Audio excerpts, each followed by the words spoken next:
My dreams had whispered to me all my life, but lately they were shouting something urgent that I couldn't discern.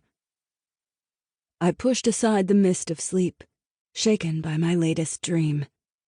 My fingers fumbled for a quill and inkwell on the desk beside my bed.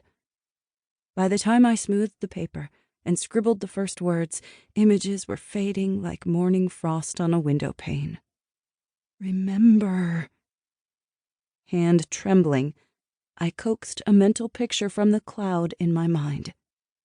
My handwriting quavered as I penned the words: crown, silver, ruby, thin circlet, shimmering.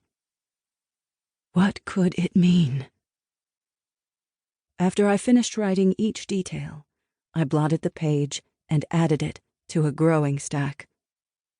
When I riffled through the notes collected over the past weeks, cold sweat beaded on my skin.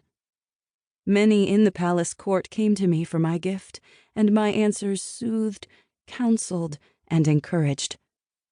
But this was different. These dreams, with their strong connotations of power and purpose, troubled my very soul. I had always struggled to fit in with the guilds, to find a sense of belonging. If anyone found out about these portents, the precarious acceptance I had gained would shatter. I glared up at my portrait hanging over the desk. A gift from the High Lord for my services, the brushstrokes were overly flattering.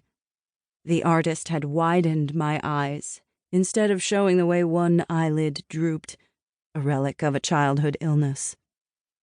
No freckles marred the skin on this two-dimensional version of Jolan the Dream Teller, and even my snub nose had been drawn longer and more regal. After all my years dedicated to revealing truth, I had no patience with the falsehood of the portrayal. My role as a dream teller didn't merit insincere adoration. Yes, I lived in a wing of the palace, but I would always see myself as a servant. To the High Lord, the courtiers, and to the humblest villager. I'd seen what could happen to a dream teller who forgot that truth. My small wooden desk mocked my effort at humility. Few trees grew in our northern land, and those were stunted and precious. No farmer or merchant would have such a luxury. They crafted furniture from woven reeds or carved stone. I could tell myself I was a servant.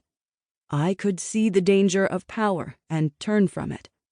Yet my comfortable chamber, the painting, and the wood furnishings all accused me.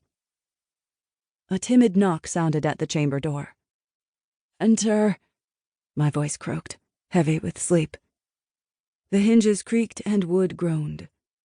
Cool air wafted from the hallway, ushering in my apprentice, Beja. A quilted coat hid her slim figure, and fingerless gloves swathed her hands, allowing her to work while keeping warm in the palace's drafty rooms. She carried a large basket tied with a festive bow.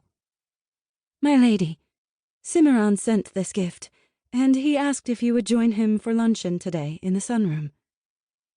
I smiled and lifted items from the basket. A miniature of the palace garden, painted on a copper pendant, a soft woolen scarf, and one perfect elmberry.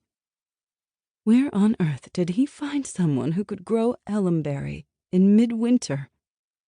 "So I should tell him yes? About luncheon?" Her gaze darted to the lush yellow berry in my palm, and she licked her lips. "Of course. And here, I'll share this with you." I carefully broke the berry and passed half to Beja. Appreciative silence ruled while we savored the spicy sweet flavor. Beja looked so young, as did all the new dream tellers. Not that I was much older. In my late 20s, I'd likely seen less than a fifth of my life. We Norgardians were strong and long-lived. Yet there were days that cold seeped into my bones. The constant intrigue and jostling for position wearied my heart, and the emotionally challenging work made me feel ancient. I couldn't remember being as fresh and innocent as the apprentices in our guild.